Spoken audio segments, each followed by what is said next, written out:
This one wasn't actually the first feeder express bus service. Branding wise, maybe yes, but conceptually, no. Simply because in the past, this thing existed. If you're curious what this thing is nowadays, yeah, it's that. If you're ever wondering why buses in general, coming from like Yishun interchange, they don't call Yishun Avenue 2 northbound, like the bus stop outside Yishun MRT. Well, that one isn't actually because it's like, how to say, intentional or anything. The reason why all of them don't call this stop is actually because of history. The old Yishun bus interchange, it had a front exit, a front entrance, a front exit, and a back exit. And 853,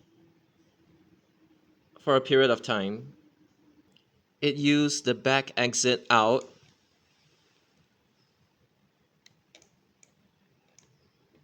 and the front entrance in.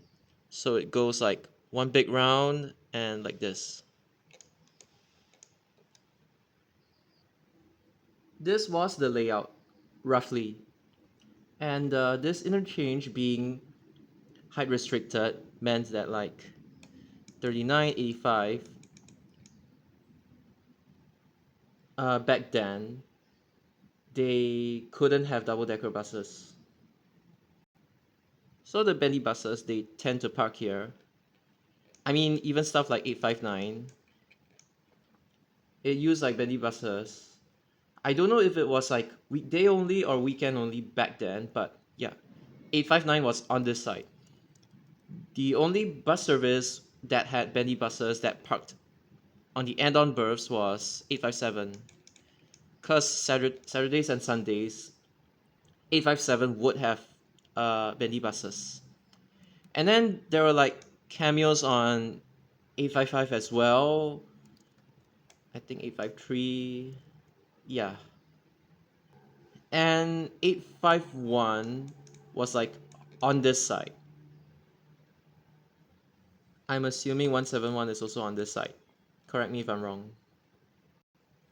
853 used to be on this side, but then they shifted it to this side in order to use like the back exit to Yishun Central 1.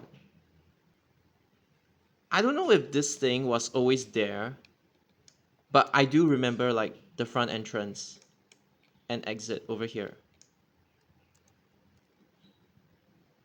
But in general, all the bendy buses they enter via the front, and in this case it's like 851, 854 as well. They enter via the front, and then they go over to this side, which the alighting berth is, I think around here. And then when they pick up passengers, they exit via the back exit, and then they go one big round like this. Like Yishun Central, and then they re-enter like this. The only bendy bus service that exits like this, I was told, is like 811's South Loop. Because back then, there was no bus on revenue service that exited like this, which explains why Yishun MRT, outside Yishun MRT, that bus stop, northbound along Yishun Avenue 2, there is no bus originating from Yishun interchange that like calls at that bus stop. Why this is all important is because this back exit setup allows you to do some wonderful things. I mean, you have like 171, 856, and 859 going through here, and that's why they don't call outside. Then you have like this. You have 804 and 812W turning like this. And then you also have turning like this, it's like 800, the old 804A, 806, I mean, which became 806, then 811's north loop, and 812's east loop. So yes, SMRT's 812 east, it went this side, and then the west went this side.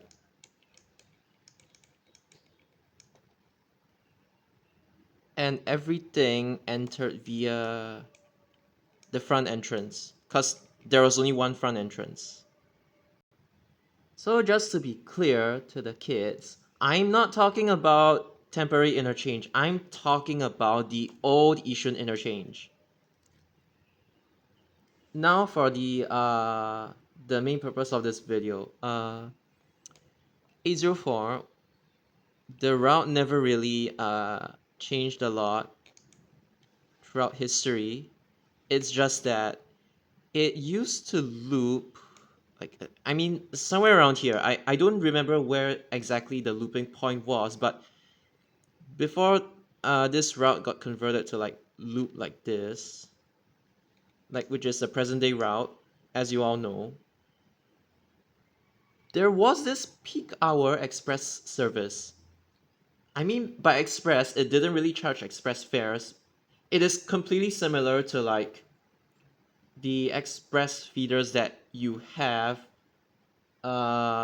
nowadays, like, or express trunk, whatever you call it. It's like, it's similar to how like 298 and 979X works.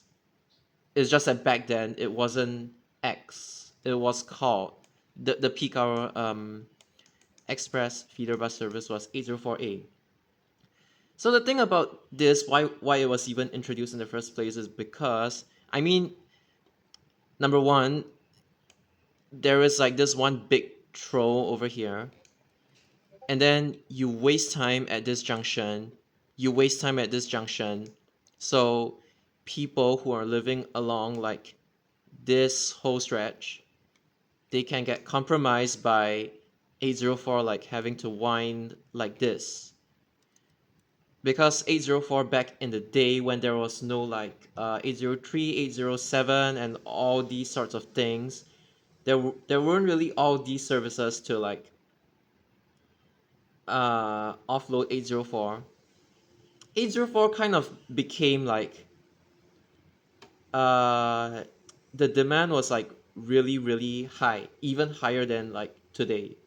I know you can argue that like back then Yishun East wasn't as developed, but like 804, I mean the one in black, had to tank like the entire thing, especially during peak hours.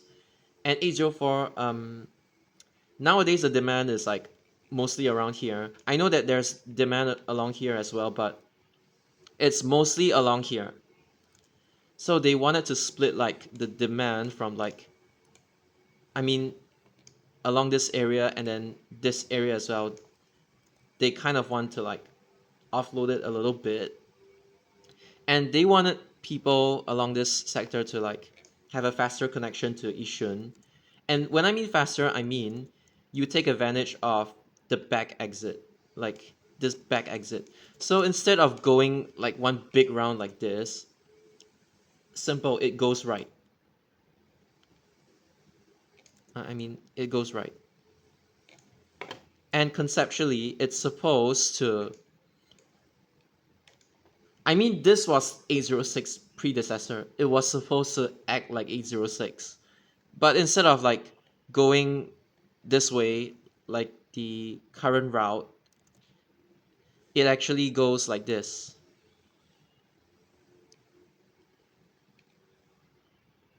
And then obviously, because there is no back entrance, they have to like enter via the front.